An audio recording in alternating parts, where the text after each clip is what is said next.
नमस्कार दोस्तों, स्वागत है आप सभी का हमारे इस YouTube चैनल पंडिताइन चाची में।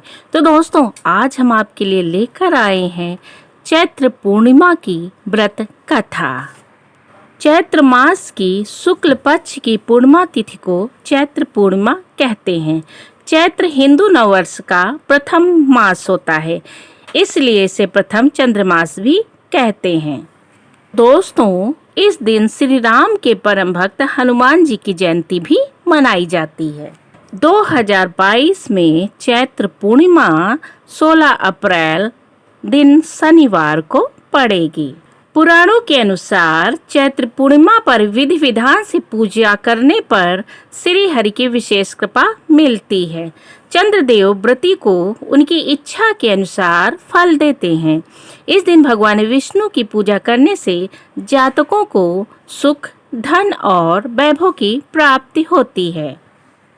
इस महीने जो जातक सूर्य देव की विधिवत पूजा अर्चना करते हैं, वह जन्म मरण के बंधन से मुक्त हो जाते हैं। उन्हें मोक्ष की प्राप्ति होती है। यही वजह है कि चैत्र पूर्णिमा के दिन कई लोग गंगा में स्नान करते हैं और सूर्य देव को अर्घ देते हैं। इस दिन सत्यनारायण भगवान का व्रत करने से व्रती को समस्त प्रकार के कष्टों से छुटकारा मिलता है। तो अब हम चैत्र पूर्णिमा पर सत्यनारायण जी की कथाएं कहेंगे। पौराणिक कथा के अनुसार बहुत समय पहले की बात है, एक बार विष्णु भक्त नारद जी ने भ्रमण करते हुए मृत्युलोक के प्राणियों को अपने अपने कर्मों के अनुसार तरह तरह के दुखों से परेशान होते देखा।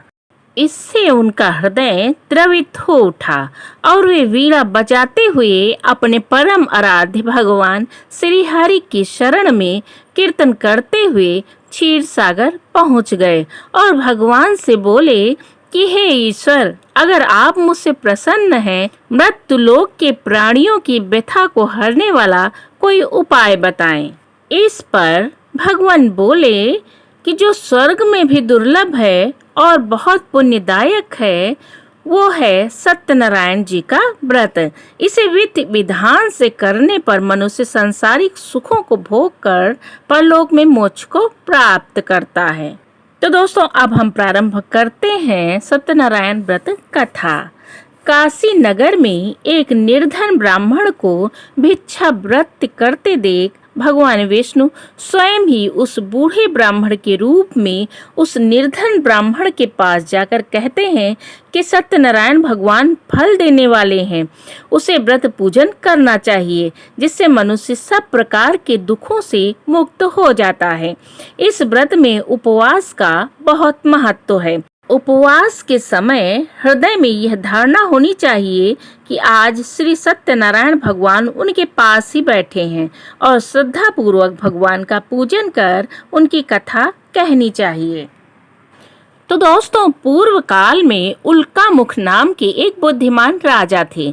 साधु वैश्य ने भी यही प्रसंग राजा उल्कामुख से विधि विधान के साथ सुना, लेकिन उनका विश्वास अधूरा था, श्रद्धा में कमी थी। वो कहता था कि संतान प्राप्ति पर सत्यव्रत पूजन करेगा।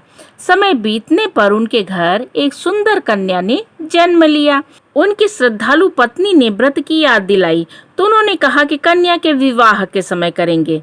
समय आने पर कन्या का विवाह भी हो गया और उल्कामुख ने व्रत नहीं किया। वह अपने दामाद को लेकर व्यापार करने चला गया।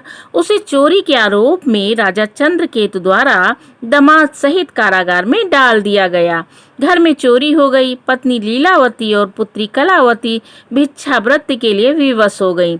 एक दिन कलावती ने किसी विप्र के घर सत्यनारायण भगवान का पूजन होते देखा और घर आकर अपनी माँ को बताया।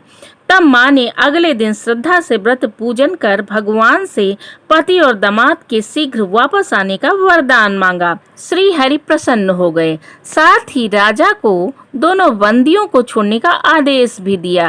राजा ने उनको धन्य धान देकर विदा किया। घर आकर उल्कामुख राजा ने पूर्णिमा और संक्रांति को सत्यनारायण जी का व्रत किया और सांसारिक सुख भोग कर मोक्ष को प्राप्त हुआ। इसी तरह दोस्तों, राजा तुंगध्वज ने जंगल में गोपगणों को श्री सत्यनारायण भगवान की पूजा करते हुए देखा, लेकिन उसने पूजा स्थल पर न जाकर दूर से ही प्रणाम किया और न ही प्रसाद ग्रहण किया।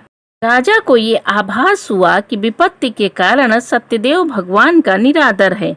उन्हें बहुत पछतावा हुआ। वह तुरंत वन में गया। उसने बहुत देर सत्यनारायण भगवान की पूजा की, फिर उसने प्रसाद ग्रहण किया और घर आ गया। उसने देखा कि सारी संपत्ति सुरक्षित हो गई है। राजा प्रसन्नता से भर गया। फिर राजा ने कहा कि हमें अज्ञानता को दूर करके सत्य को स्वीकार करना चाहिए। प्रभु की भक्ति करना मानव का धर्म है। तो दोस्तों, चैत्र मास की शुक्ल पक्ष की पूर्णिमा तिथि को चैत्र पूर्णिमा कहते हैं। इसी दिन ब्रज की नगरी में भगवान श्री कृष्ण ने गोपियों के संग रास उत्सव रचाया था। चैत्र पूर्णिमा को भाग्यशाली पूर्णिमा भी माना गया है।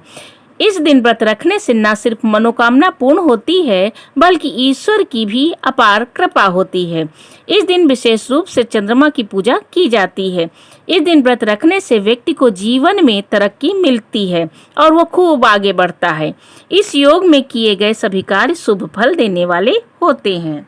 दोस्तों, पुराणों के अनुसार चैत्र पूर्णिमा पर विधि विधान से पूजा करने पर श्री हरि की विशेष कृपा मिलती है। चंद्रदेव व्रती को उसकी इच्छा के अनुसार फल देते हैं। इस दिन भगवान विष्णु की पूजा करने से जातकों को सुख, धन और वैभव की प्राप्ति होती है। हिंदू मान्यताओं के अनुसार पूर्णिमा तिथि चंद्रदेव की प्रीतिथि मानी जाती है। इस महीने में जो जातक सूर्यदेव की विधि विधान से पूजा अर्चना करता है, वह जन्म मरण के बंधन से मुक्त हो जाता है। उसे मोक्ष की प्राप्ति होती है और यह व्रत सत्यनारायण जी का समस्त प्रकार के कष्टों से छुटकारा देने वाला होता है। तो दोस्तों, कैसी लगी सत्यनारायण भगवान की व्रत कथा चैत्र पूर्णिमा पर? अगर पसंद आई हो तो हमारे चैनल पंडिताइन चाची को लाइक, शेयर, सब्सक्राइब करना ना भूलें। बोलो श्री हरि भगवान की जय हो। बोले सत्यनारायण भगवान की जय हो।